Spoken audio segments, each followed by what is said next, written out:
안녕하세요. 지대로 분석하는 진상바다입니다.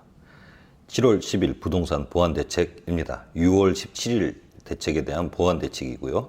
내가 봐도 또 오를 이라는 제목으로 시작해 보겠습니다. 첫 번째, 목차입니다.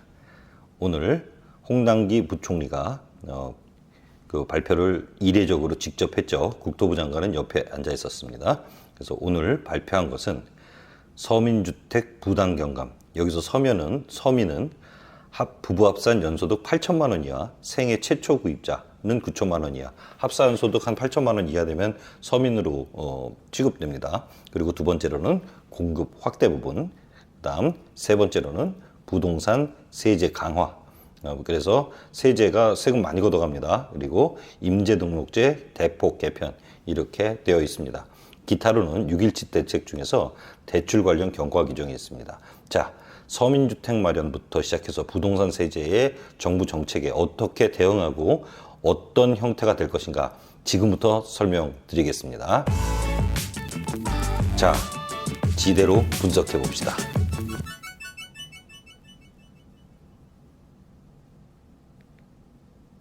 첫 번째, 서민주택 마련 부담 경감입니다. 자, 첫 번째로는 국민주택의 생애 최초 특별 공급 물량을 20에서 25%로 확대하겠다 그랬습니다.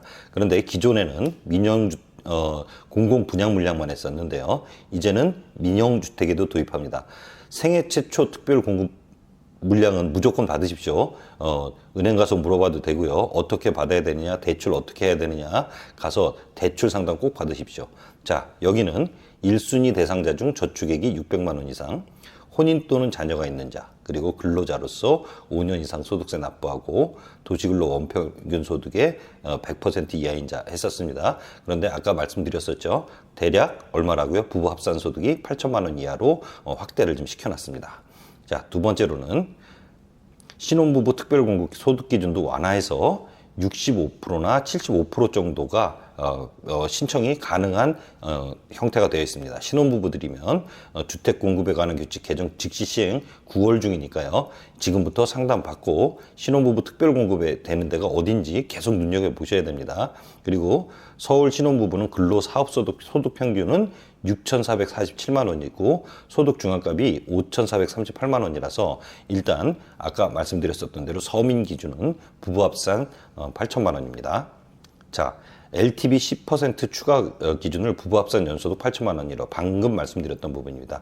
그래서 금융업 감독 규정상은 서민 실수요자 기준 부분 합산 연소득은 8천만 원 이하다. 생애 최초 구입자인 경우에는 9천만 원 이하로 지금 벌고 계시다 그러면 바로 상담 받아보십시오. 자, 서민 주택 마련 부담 경감해 주는 것에 대해서는 어떤 결론을 낼 수가 있을까요? 두 번째, 청년입니다. 청년은 기준을 만 34세 이하로 되어 있습니다. 군대 갔다 와서 공무원 공부하시고 계신 분들, 자, 어떤 혜택을 받을 수 있는지 봐야 되고요. 이것도 다 대출까지도 다 받으십시오. 쌉니다. 자, 첫 번째로는 전세대출 살고 계시면 금리가 0.3%포인트, 월세대출 금리는 0.5%포인트 인하됩니다. 청년 전용이고요. 그런데 일반 월 대출 금리도 0.5% 인하해서 지금 일반 대출 금리도 이제는 드디어 2% 미만으로 가는 형태가 있습니다. 물론 신용도나 뭐 카드 만들기, 은행 계좌 트기 뭐 이런 거가 있지만 어쨌든 굉장히 낮은 금리로 가고 있습니다. 자, 청년 대상 전세 대출 한도도 자 5천만 원, 7천만 원까지 확대를 해서 금리도 2% 이하로 주겠다는 겁니다. 받으십시오. 자, 그러면 결론 내려보겠습니다. 서민 주거 안정 대책으로 신혼부부와 청년 어떻게 해야 되겠습니까? 자, 받으세요. 대출도 어디 가서 은행 가서 일단 뭐 몰라도 그냥 가서 상담하십시오. 어리버리 모르는 게 더 낫습니다. 잘 모른다 그러고 대출이라는 거 뽑아가지고 가서 대출 상담 받으십시오. 신혼부부 청년 생애 최초 주택 받으셔야 합니다. 자, 공급 확대 정책입니다. 기존에 있었던 거라서 큰 변동은 없습니다. 획기적으로 늘릴 수 있는 방안을 마련하겠다 그랬는데 아직 추가 대책을 발표하겠다 그랬습니다. 대책은 이전에 6.17에도 나왔던 겁니다. 그런데 이제 그 대통령께서 획기적으로 늘려라 그랬으니까 아마 나온 것 같고요. 자, 3기 신도시 용적률 상향하겠다.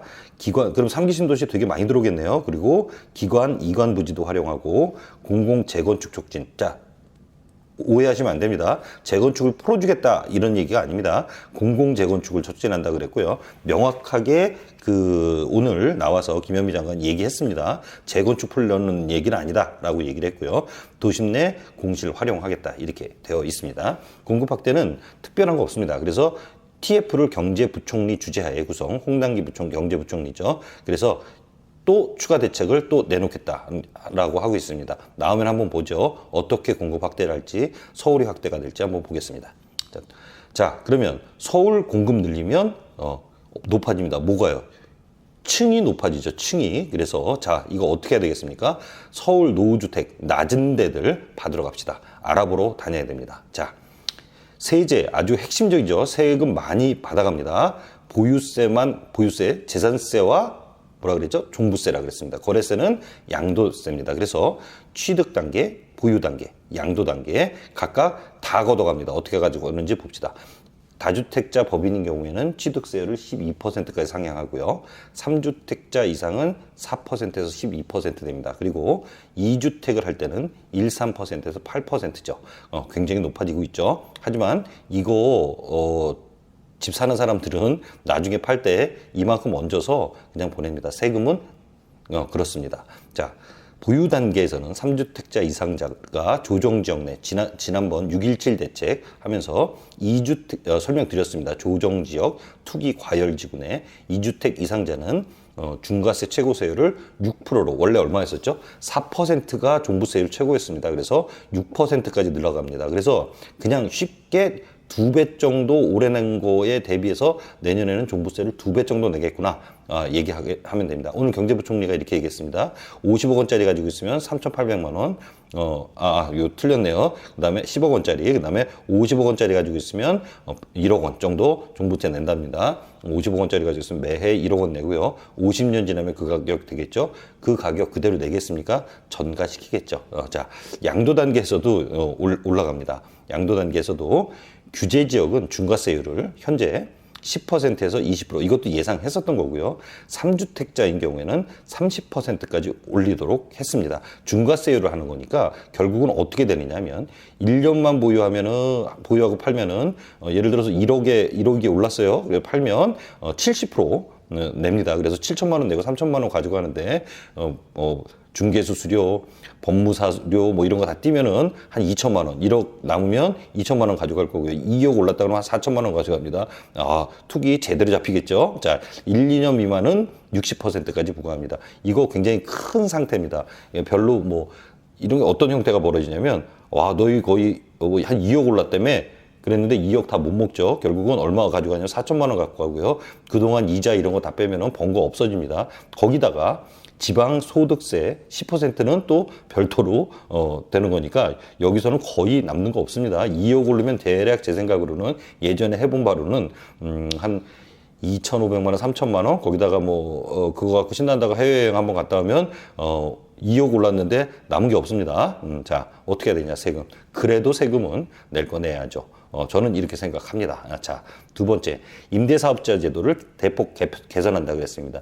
임대가 하도 안 나오니까 예전에는 임대사업자를 이제 등록을 하면 세금을 감면해 줬었는데 이제 그것도 안 되니까 요번에 등록 임대사업자 제도를 예전에 했던 걸 아예 폐지해서 자동 지위를 말소할 계획이라고 했습니다. 그러면 옛날에는 정부 말 다 잘 들었는데 이거 어떻게 하자는 얘기냐 그래서 실제로는 기존 임대사업자 의무이행 실태조사 위반 과태료도 막 부과한다 그러니까 어떡하냐 그랬더니 임대 의무기간 종료 전에도 자진말소하면은 과태료를 면제해주겠다 이렇게 하고 의무기간도 임대를 8년이었었는데 10년으로 변경했습니다. 이거 뭐냐면은 하도 임대들을 안 내놓으니까 기본적으로 임대사 전세 사는 사람들, 그 사람들을 주거 안정시키기 위해서 집 가진 사람들한테 8년 정도를 임대를 하게 해주면 각종 세금을 감면해준다는 제도였습니다. 근데 그거 없애버린다 이런 내용입니다. 네.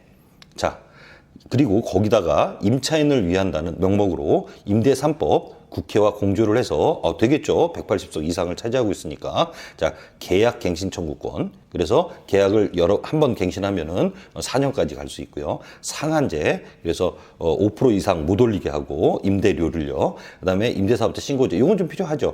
어떤 사람이 임대하고 있는지는 신고제 이런 것까지 하고 있습니다. 자, 한번 봅시다. 임대사업자하고 주임법은 주택임대차보호법 개정에 대해서는 어떻게 됩니까? 생각해보면 이렇습니다. 전세가 이제부터 많이 오를 것 같습니다. 정말 많이 오를 것 같아요. 한번 봅시다. 자, 617 대책의 보완제도인 710 부동산 보완대책은 자, 앞에 보면은 분명히 세금 같은 것도 전가할 거고요. 임대료 잘 못 받는 것도 다 전가할 겁니다. 어쨌든 올려서 내놓을 가능성이 높습니다. 또 오를 것 같네요. 자, 가격 전가시킬 가능성도 높아 보입니다. 자, 이후에 한번 시장 상황을 계속 매 주간별로 말씀을 드리도록 하겠습니다. 자, 오늘 주간 부동산 기사를 보통 요약해드리는데 워낙 오늘 큰 710 부동산 보완 대책이 나와서 한번 다 말씀드렸습니다. 자, 오늘 여기까지입니다. 다시 한번 보시면서 각 챕터 4개입니다. 그 챕터별로 어떤 것을 해야 될지 한번 생각을 잘 해보십시오. 다 알려드렸습니다. 자, 여기서 마치겠습니다. 안녕히 계세요.